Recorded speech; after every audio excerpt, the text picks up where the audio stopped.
শীত আসলেই পিঠাপুলি খাওয়ার ধুম পড়ে যায়, কিন্তু গ্রাম অঞ্চলে বেশি বোঝা যায়। কারণ গ্রাম অঞ্চলে হচ্ছে ধান হয়, নতুন ধানের নতুন চাউলের পিঠা তৈরি হয়, অনেক মজা লাগে। আসসালামু আলাইকুম এভরিওয়ান, সবাই কেমন আছেন? আশা করি সবাই ভালো আছেন। তো আমার ছেলেরা আজকে পিঠা খাবে, তাও আবার দুধ চিতল পিঠা।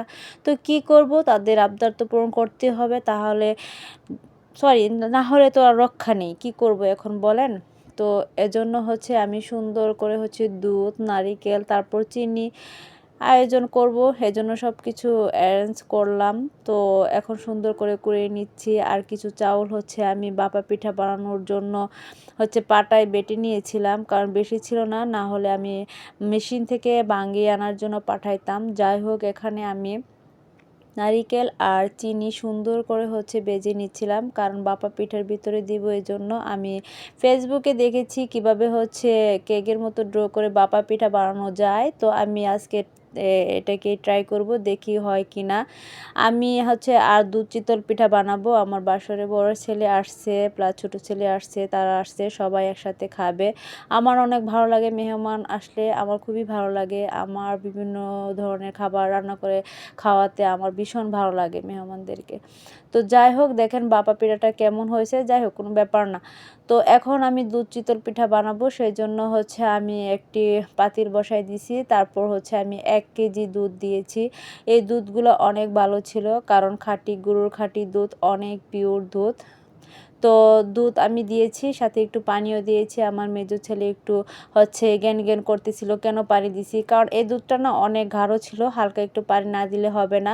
তারপর হচ্ছে দুধটা জাল হয়ে আসছে, এরপর হচ্ছে আমি নারিকেল দিয়ে দিয়েছি, এলাচ, দারচিনি, তেজপাতা সব কিছু দিয়ে দিয়েছি।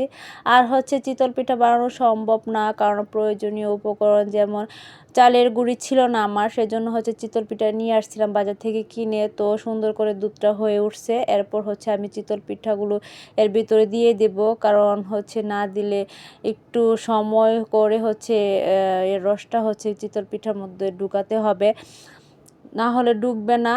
তারপর হচ্ছে সামান্য একটু হালকা জাল দিতে হবে। তারপর সুন্দর করে হচ্ছে রসটা খেয়ে নিবে পিঠাগুলো।